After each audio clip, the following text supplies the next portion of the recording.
কাঁথি থেকে বেরিয়ে কলকাতার উদ্দেশ্যে রওনা দিলেন মুখ্যমন্ত্রী শুভেন্দু অধিকারী। রাস্তার মোড়ে মোড়ে বিজেপি কর্মী সমর্থকরা ভিড় জমিয়েছিলেন মুখ্যমন্ত্রীকে দেখার জন্য। মুখ্যমন্ত্রীও তাদের নিরাশ করেননি। তবে মুখ্যমন্ত্রীর কনভয় নন্দকুমার পৌঁছতে চিত্রটা ভিন্ন হয়ে যায়।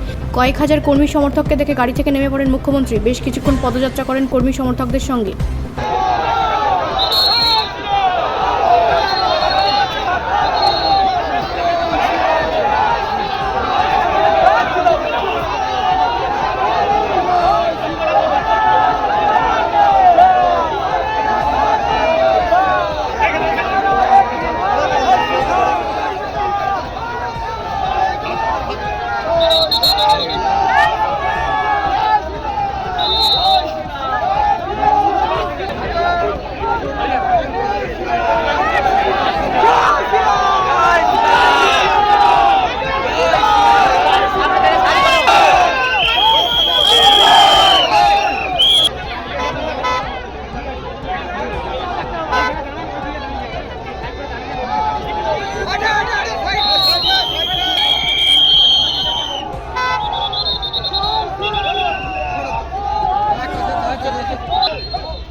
ব্যুরো রিপোর্ট, রাষ্ট্রীয় প্রসার বাংলা।